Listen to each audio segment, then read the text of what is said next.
ભેસ્તાન વિસ્તારમાં ઇન્જેક્શન બાદ બાળક સાથે અનિચ્છનીય ઘટના, પરિવારનો આક્ષેપ।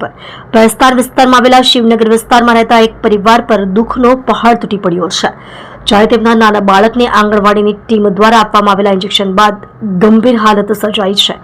પરિવારજનોના જણાવ્યા અનુસાર કેટલાક દિવસો પહેલા આંગણવાડીમાંથી કેટલાક કર્મચારીઓ ઘરે આવ્યા હતા અને બાળકને ઇન્જેક્શન આપ્યું હતું। ઇન્જેક્શન આપ્યા બાદ બાળક ન તો ઊભું રહી શકે છે, ના તો બેસી શકે છે, તેની ચાલવાની ક્ષમતા પણ ખોવાઈ ગઈ છે। ઘટનાથી ગભરાયેલા પરિવારજનો તરત જ બાળકને અન્ય ખાનગી હોસ્પિટલમાં સારવાર માટે લઈ ગયા, જ્યાં તબીબોએ ઇન્જેક્શનને કારણે આ સ્થિતિ સર્જાઈ હોવાનું જણાવ્યું। ઘટનાને ગંભીરતાથી લઈ પરિવાર દ્વારા આંગણવાડી કર્મચારીઓ વિરુદ્ધ કડક કાર્યવાહી કરવાની માંગ ઉઠાવી છે। હવે મોટો સવાલ એ છે કે આરોગ્ય સાથે જોડાયેલી આવી બેદરકારી માટે જવાબદાર કોણ, અને શું આવી ઘટનાઓ પુનરાવર્તિત ન થાય એ માટે તંત્ર સજાગ બનશે? મારું નામ વિક્કી વામરે છે। મેં મારું બેસ્તાનમાં રહેવાનું છે, શિવનગરમાં। અને મારી ઘટના એવી છે, મારી છોકરીને જ્યારથી પોલિયોનું ઇન્જેક્શન જે માર્યું ત્યારથી મારી છોકરીને એ ચાલતી નથી। અને જે દિવસે એ લોકો 18 તારીખે આવેલા ઇન્જેક્શન મારવા, ત્યારે એને શરીરમાં એક તાવ ભરાયેલો હતો। તો મારી વાઈફે એને કીધું કે અત્યારે નહીં મારે, તો એ લોકો જબરદસ્તી ઇન્જેક્શન મારવા લઈ ગયા। તમને કેવી રીતના ખબર કે પોલિયોના ઇન્જેક્શન મારવાથી મારી છોકરી ચાલતી નથી?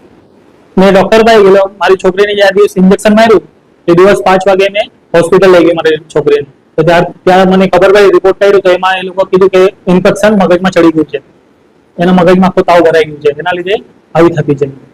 ઇન્જેક્શન મારવા માટે કોઈ મહિલા ક્યાંથી આવે? એ આંગણવાડીના આવેલા બેસ્તાનથી, બેસ્તાન આવાસમાં મતલબ એ લોકોની ઓફિસ છે, અને આરોગ્ય કેન્દ્ર અહીંયા બેસ્તાન પોલીસ સ્ટેશન છે એના બાજુમાં છે।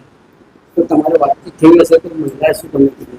મેં મહિલાથી વાત કરી તો એ મહિલાએ કીધું મને કે ભાઈ મતલબ ઇન્જેક્શન ના લીધે આ નહીં થયું। એમ કે મેં કીધું ભાઈ તમારા લીધે થયું, તો એ ના પાડતી હતી કે તમારે જે થાય એ કરી લો, એમ કે ન્યૂઝમાં આપવાનો ન્યૂઝમાં આપી દો, યા પોલીસ સ્ટેશનમાં કઈ કમ્પ્લેન કરો તો કમ્પ્લેન કરી દો। મહિલાનું નામ શું હતું અને શું કરવાનું છે? એનું નામ છે કમલ પટેલ કરીને નામ છે। અને એને કીધું પણ મારી વાઈફે કે એને તાવ છે તો નહીં મારો, તો એ જબરદસ્તી લઈ ગઈ। અને હમણાં એને ફોન પર વાત કરી તો દાદાગીરીથી મને વાત કરી દીધી। પોલીસ કમ્પ્લેન કરો? હા, મેં પોલીસ કમ્પ્લેન તો કરવાનો હવે।